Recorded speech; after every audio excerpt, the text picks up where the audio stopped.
al Día. Un podcast divulgativo desde la Facultad de Educación de la UNED. Iniciamos un nuevo curso y con él una nueva serie de nuestro podcast Educación al Día. Lo vamos a hacer de la mano de don Alejandro Tiana, nuestro rector en la Universidad Nacional de Educación a Distancia. Además, él es catedrático de Teoría e Historia de la Educación y compañero en la facultad, concretamente en el Departamento de Historia de la Educación y Educación Comparada. Muy buenos días, Alejandro. Hola, muy buenos días, José. Muchas gracias en primer lugar por esta deferencia que has tenido en iniciar la serie de podcast de Educación al Día. Además te estrenas en tu responsabilidad como rector de la universidad. Desde luego. Bueno, muchas gracias a ti por esta conversación, por esta invitación. Y sí, efectivamente, estamos comenzando un nuevo periplo y me agrada mucho intervenir en este podcast de Educación al Día.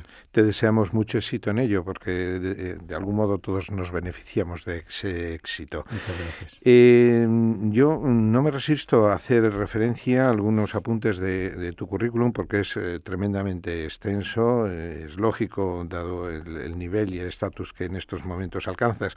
Sin embargo, voy a destacar alguna cuestión que puede llamar un poquito la atención. Por ejemplo, tú empezaste como maestro de EGB en aquel colegio siglo XXI en Madrid, en el año 1974. 74, efectivamente. Ahora, dentro de nada, hago ya 39 años, creo, de servicios docentes, que no es poco tiempo, ¿no? Y empecé trabajando como profesor de EGB. Yo hice pedagogía, pero en ese tiempo se podía ser licenciado y ser profesor de EGB, aunque no hubiera estudiado un magisterio. Y ese fue mi caso. Conociste la escuela, Sí. Tuviste el placer de mirar a los ojos a un niño. Sí. ¿Qué recuerdas de aquella época?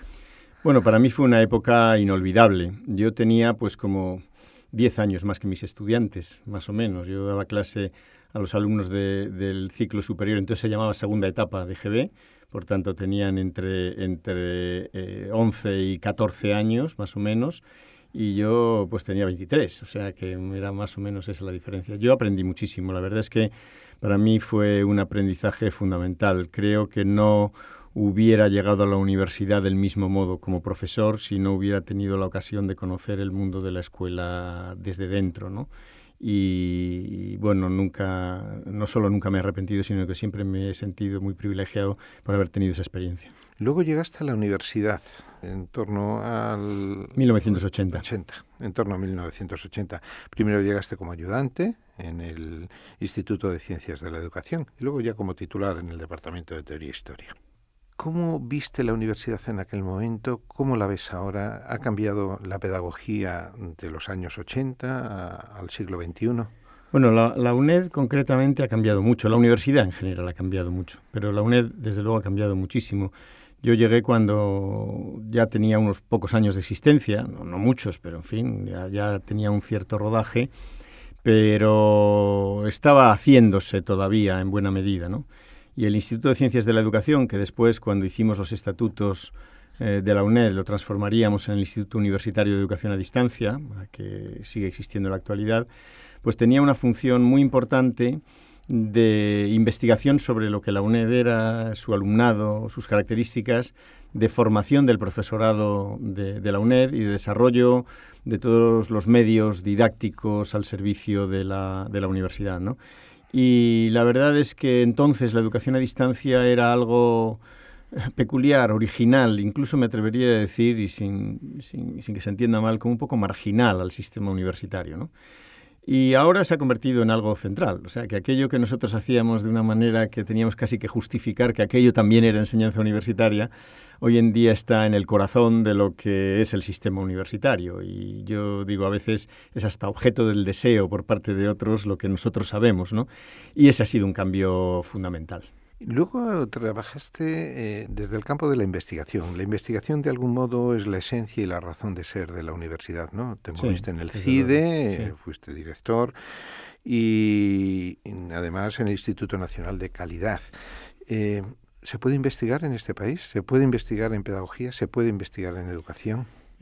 Hombre, yo creo que se puede investigar. Tenemos muy buenos investigadores y tenemos grupos de investigación muy formados. Yo tuve la enorme satisfacción durante aquellos años de poner en marcha muchos programas de investigación educativa. O sea, el CIDE en aquella época financiaba unas convocatorias anuales y unos planes nacionales de investigación en los cuales se financiaba el trabajo sobre una serie de temas, unos prioritarios y otros simplemente en función de la calidad de lo que se presentaba. Y la verdad es que tuvimos la enorme satisfacción de financiar muchos de los que hoy en día son grandes investigadores y buenos grupos de investigación, ¿no? Y aquel trabajo de final de los años 80 y de comienzos de los años 90 yo creo que dio sus frutos años después. Y por tanto, para mí aquella fue una experiencia en la que aprendí muchísimo. Y luego, siguiendo con esta escala que estamos subiendo en la sociedad, llegaste a ese elemento clave que enlaza la universidad con la sociedad, que es el ministerio, que son las asociaciones, incluso a nivel internacional, has sido presidente de alguna de ellas. ¿Existe esa conexión, esa relación directa entre la universidad y la sociedad, o sigue siendo aún una utopía? Bueno, yo creo que existir existe, queramos o no queramos, nos guste o no nos guste, estemos satisfechos o no de cómo se lleva a cabo, porque a fin de cuentas el ministerio, la universidad prestan un servicio a la sociedad. Yo creo que de todos modos hay que reconocer que no siempre tenemos una conciencia clara de lo importante que es ese servicio y la responsabilidad que asumimos, y a veces tendemos a tener culturas separadas, ¿no? Y yo creo que eso es un inconveniente, ¿no? Porque los docentes universitarios deberíamos tener una conciencia más clara de que lo que hacemos, aparte de que tenga sentido en sí mismo o para nosotros, tiene un sentido social muy importante. Y desde el punto de vista de la sociedad también yo creo que a veces habría que desarrollar esa sensibilidad respecto a que lo que hacemos los universitarios no es algo que hacen unas personas que han tenido el privilegio de poder dedicarse a la investigación, etcétera, sino que en el fondo ahí nos jugamos mucho para nuestro propio futuro como sociedad, ¿no? Entonces yo creo que esa relación existe, pero no en todos los momentos, ni en todas las circunstancias, ni en todas las organizaciones se cuida tanto como se debiera. Y si te parece, hacemos un requiebro y volvemos nuevamente a la escuela y nos planteamos una cuestión que queda latente muchas veces en el ámbito universitario y también en el ámbito escolar. ¿Existe esa relación, pedagogía con la pedagogía se apoya en la escuela se está apoyando hoy en día en la pedagogía? ¿Ese madridaje existe? ¿Cuál es tu perspectiva? Bueno, yo creo que es una relación que debiera ser mucho más intensa. En esto sí lo creo. Existe, obviamente, porque muchos de nuestros compañeros de la facultad, de otras facultades, trabajan con centros educativos, trabajan con profesorado de primaria y de secundaria, o sea que no podemos decir que no exista. Pero institucionalmente yo creo que no hay una gran cercanía, ¿no? Y sobre todo no hemos encontrado los modos en que ese profesorado de otros niveles educativos participe de una manera más directa en la tarea universitaria. Por ejemplo, todos los practicum que tenemos en distintas materias, muchas veces la reclamación que tenemos del profesorado que está allí es, hombre, no se cuente con nosotros solo como un instrumento para hacer algo que hace la universidad, sino como algo que también puede aportar a lo que la universidad está construyendo, ¿no?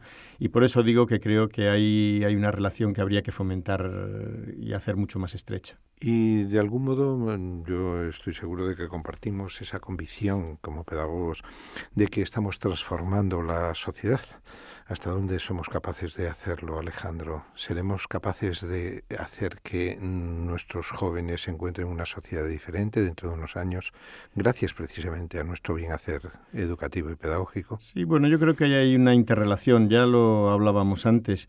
Hay una interrelación en las dos direcciones, ¿no? O sea, yo creo que la escuela evidentemente tiene un papel fundamental para la construcción de lo que vaya a ser el futuro de nuestra sociedad, pero tenemos que reivindicar que también lo que la sociedad nos plantea también influye sobre la escuela, ¿no?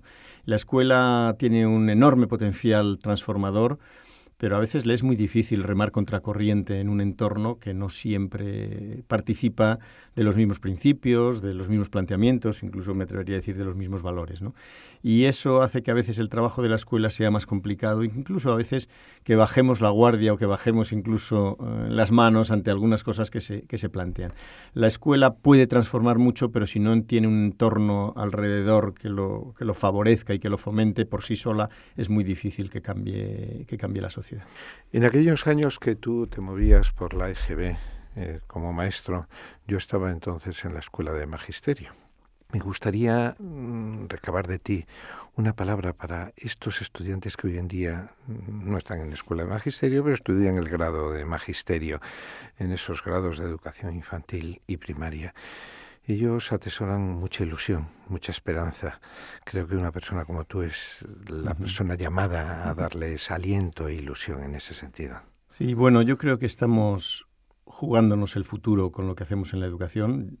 Es verdad que estamos viviendo muy malos tiempos, estamos viviendo recortes, estamos viviendo una situación que no mueve siempre a la esperanza, pero también tenemos que ser conscientes de que no todos los tiempos son duraderos eternamente y por tanto no creo que la salida esté simplemente por la vuelta hacia atrás, hacia lo que era antes, pero vamos a vivir tiempos en que nuevamente se va a tener que hacer un mayor esfuerzo social por la educación, porque si no nos va a ir muy mal, ¿no? Y yo creo que cuando hablamos de hacer un esfuerzo por la educación, quiere decir tomarnos en serio la tarea de formar a personas, como se ha dicho muchas veces, para circunstancias sociales que hoy en día no conocemos, para trabajos que hoy no existen, para tecnologías que no sabemos por dónde pueden ir, y todo eso exige una visión abierta hacia el futuro. No digo anticipatoria porque a veces ni lo podemos anticipar, pero abierta hacia el futuro, ¿no? Y yo creo que tantos jóvenes que están estudiando carreras ligadas con la educación y muy concretamente magisterio, pero no solo, en tantas universidades españolas, un enorme potencial que no podemos desaprovechar, ¿no? Ahora mismo es posible que haya menos plazas docentes porque se están cerrando, pero la vida sigue y muchos nos vamos a jubilar antes o después y nuestras escuelas van a seguir necesitando y va a haber necesidad de tener buenos profesionales y además de tener cada vez mejores profesionales. Y yo creo que esto sería una llamada para todas las personas que sienten que esa es su vocación, que les atrae esa profesión, que a mí me parece apasionante, que voy a decir, para conseguir una formación lo mejor posible, porque creo que van a tener oportunidades y que además el país lo necesita, en nuestra sociedad lo necesita, en nuestro sistema educativo lo requiere, ¿no? Y por tanto sí diría, bueno, es verdad que los tiempos que vivimos ahora no son los más halagüeños, pero es verdad que vamos a necesitar hacer ese esfuerzo y que estoy seguro que va a haber circunstancias que nos van a impulsar a todos a desarrollar más la educación de nuestro país. Y para eso estas personas que se forman son las personas que necesitamos. Yo te agradezco mucho esas palabras porque además las comparto plenamente. Permíteme un último sueño, Alejandro, que yo sé que tú de algún modo también compartes conmigo. Ampliaremos alguna vez en nuestra facultad nuestros estudios por aquí, precisamente por los estudios de grado en magisterio. Pues espero que podamos hacerlo, porque yo creo que hay una gran demanda, sin duda que la hay, y yo creo que hay condiciones para poder hacerlo. El problema es que ahora mismo, en un momento de restricciones como las que tenemos, si queremos hacer una oferta en buenas condiciones, tenemos que contar con una serie de recursos básicos. Yo, como rector de la universidad y como miembro de la facultad, comparto esa doble convicción. Por un lado, que este es un ámbito en el que tenemos trabajo por hacer y camino por desarrollar, pero al mismo tiempo que me parece que no sería responsable hacer una oferta que no vaya acompañada de las condiciones para hacerla en las mejores condiciones, ¿no? Y yo pienso que llegará ese momento y por tanto estoy seguro de que podremos trabajar en esa dirección. Y en ese momento, Alejandro, ten la convicción de que estaremos toda la facultad trabajando codo con codo contigo para conseguirlo. Eso no me cabe ninguna duda. Muy bien, pues te agradezco enormemente esta apertura que has mostrado en nuestro coloquio, en nuestra charla amigable, esta cercanía que ya te caracteriza, esta proximidad y sobre todo la convicción y el compromiso que en tus palabras has dejado traslucir. Muchas gracias. Muchas gracias a ti por esta invitación. Gracias de verdad. Gracias a todos por acompañarnos. Les habló José Quintanal Díaz, profesor de la Facultad de Educación de la UNED.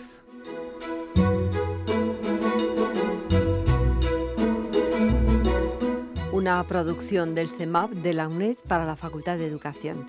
www.uned.es/educación.